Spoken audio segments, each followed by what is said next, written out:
Today in the wood yard, we're stacking wood. Here we go.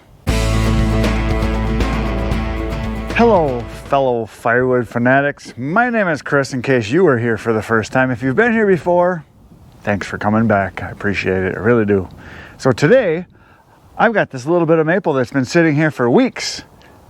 All the other maple that I've got cut and split is already right here and it's stacked, but this stuff needs to go onto some runners to get it off the ground, because I want to be able to get mowing here because the grass is starting to grow up around it and I want to get it stacked. So that is the first job. The second job is we're going to go way back, way back over there where the big pile of oak is, you can see back there, and I'm going to start working on that because that's also got to get stacked and get off the ground. So I've been out playing with tractors and things with friends and out going and doing other jobs for a while now. And now it's time to get serious here and get my stuff done, because my wife reminded me that I haven't been around much. So I guess today is one of those days. It is a beautiful day, by the way. It doesn't get any better than this. It's about 52, 53 degrees, I think I just heard. And the sun is shining, birds are singing. There's only one thing wrong with today. You're not here. You should be here. It's the place to be. So here we go, it's stacking time. Here's the plan. I moved away some of the rounds that were down right in this area here because there's only about a half of a cord here, you know, a face cord and a half. So what I'm going to do is I'm going to take some of these runners here. All they are is 1x2s. And I'm going to put a couple of those down right alongside this pile here, because it's maple. It'll dry very fast. That stuff's already dry. The stuff I've moved off to the top of the pile here already felt lots lighter from when I split it because it dries quick. And this stuff, it's got months and months and months to dry till fall. So I'm just going to stack it right against there. So it'll be 4 wide, which I've done before. I've gone as wide as 5 wide and it still dries. Oak's a little different. You need a little more space for it, but this stuff will dry great. It's going to be in the sun almost all the time in the wind here. So I'm going to put the runners down right here, clear this out first. I got the wheelbarrow. I'm going to clean this garbage out of here. Put some runners down, I'm going to stack it, and we're just going to put it right here. So that's what's happening.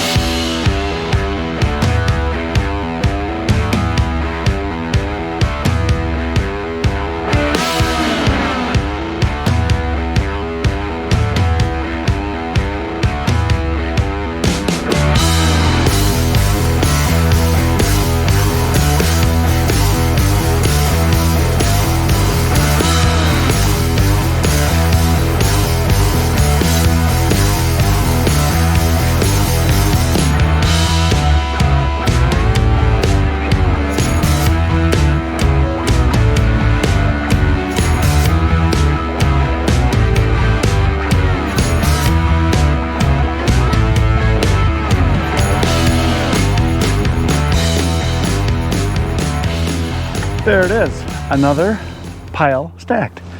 So this was more than I thought it was going to be. I thought it would be like a half of a cord or a face cord and a half. It was 2 full face cords, and then I had a little bit extra. There was like an extra dozen or so pieces, so I just sprinkled them across the top just to add a little bit more to what was here. And yeah, so there it is. It's off the ground. It is stacked, and I raked up all the debris that was here. And for those of you that ask me all the time, because I get asked this a lot, what do I do with all the debris and what do I do with all the kindling pieces? Well, the kindling pieces I do throw off into piles, and I throw this, you know, the undersized chunks, so that'll go in the cookie bin. And here's a whole bunch more over here from when I stacked this stuff. This is all the slivers and stuff. I do throw them into a pile, and there's another one over here. So those will get bundled up for kindling. But I don't get a lot. You know, in a whole truckload, I might get maybe 8 bundles, and I just give it to people. When I have a really good customer that buys a full cord or 2 full cords or 3 full cords, you know, I'll give them a bundle or 2. So I just kind of give them away is what I do, and they really like it. It's one of those bonus things, you know. I don't even tell them I'm going to do it until I get there and say, hey, I got a little free goodie here for you. I got some kindling for you. So this is all off the ground, and I did go 5 rows wide here. So there's a face cord here, and then that's a full cord. Actually, it's 2 full cords going that way all the way down to that end. But it is maple, soft maple, and it is, what is it now? May? Yeah, it's May yet. And this stuff won't be sold until probably like October, November of this year. And when you get it split like this and it's out in the open, it's in the wind and the sun, it'll be dry. It only takes a few months and it's good to go. And I noticed a lot of stuff that was on top that I had split, some of the smaller pieces, stuff like this, you pick it up, there's just nothing to it. And it's all cracking on the ends already here. So it's drying very fast and it will dry. So that one is done and we're going to the next one. Back that way. Here we go. There's been a change of plans.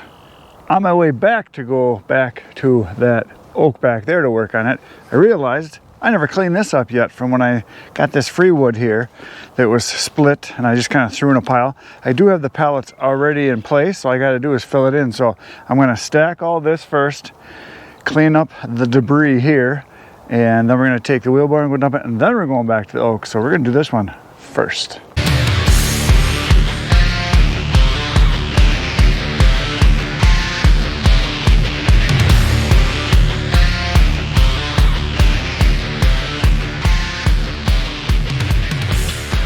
Another face cord is stacked.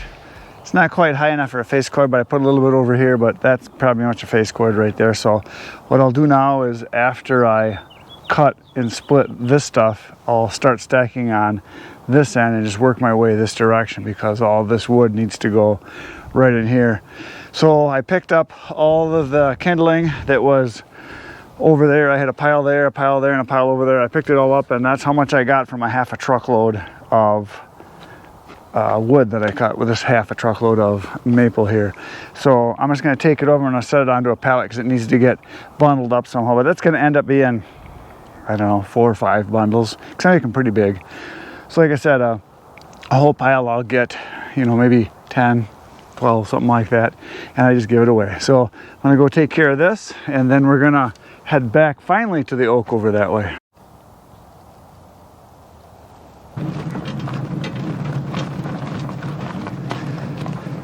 So here's the kindling. I'm just going to put it on this pallet right here and then bundle it later. And I usually either just stick it in a 5-gallon bucket standing up. And then when I go, I just take a bucket or two and I just dump it out for the people. Just tell them I want the bucket back so I can refill it. So I just dump it when I get there. And like I said before, it only goes to my best customers. I do have people occasionally that will ask about kindling and I sell it. I usually sell it for like $5 for a big bundle, and the bundles are pretty substantial. But not too many people ask. And for those of you that are wondering, why don't I do that? Oh my gosh, you're just throwing money away. Well, time. I don't have time to do everything. Maybe I will in the future, especially if I have someone working for me that has time, more time than me. For me, it just creates extra work. You know, I used to do the bundles, but I never really sold that many that it was worthwhile, and it takes so much time to do the kindling bundles.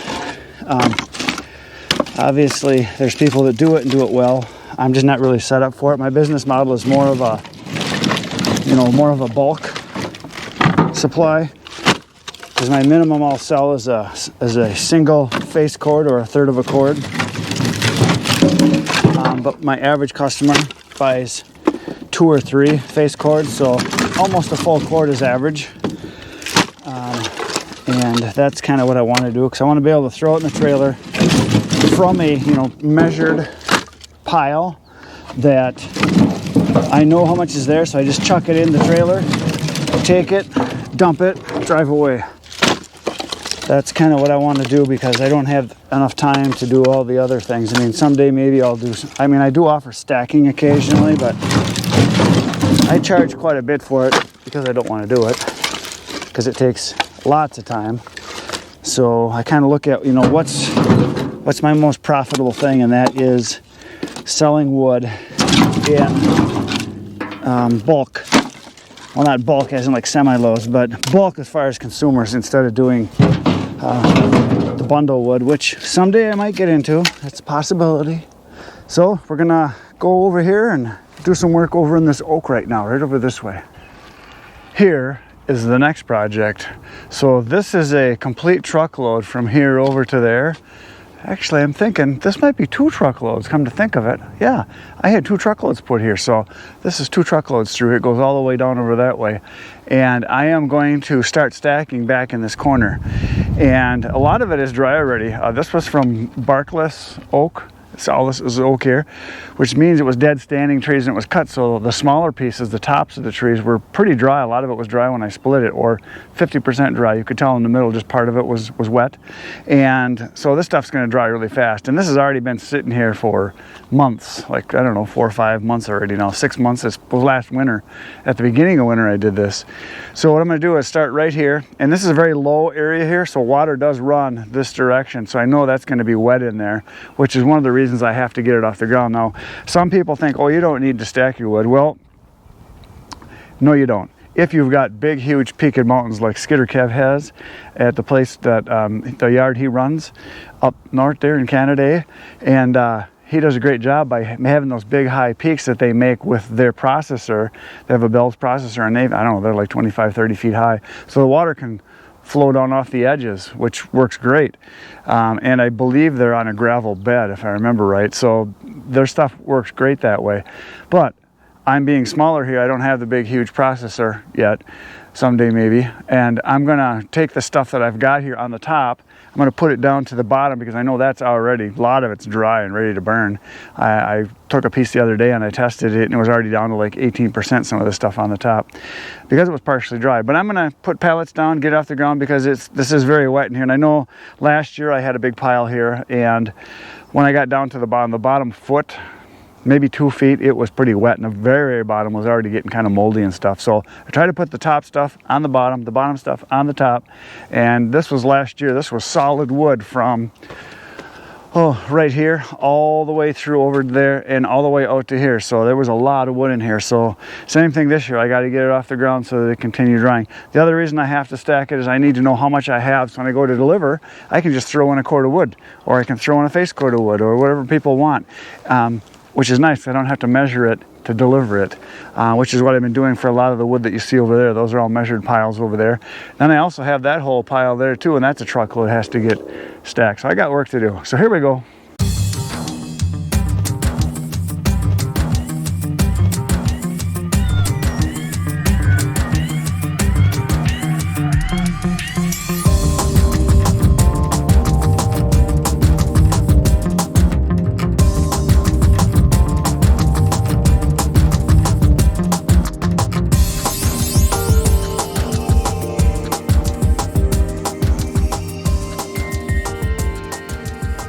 Well, I got the bark and sawdust and the garbage cleaned up, put a pallet down, and my plan is that I'm going to take that stuff. I want to build an end here on this one, take that stuff, put it here, and then just work my way that direction, and then eventually I'll fill this stuff in back in here.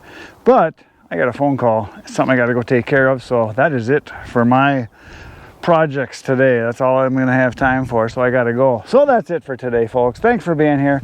Please hit the buttons. You know what to do. You're a professional. And tomorrow I will be back in the wood yard. You should come back to the wood yard, because it's a fun place. Between now and then, get outside, get cutting. Good night, Irene.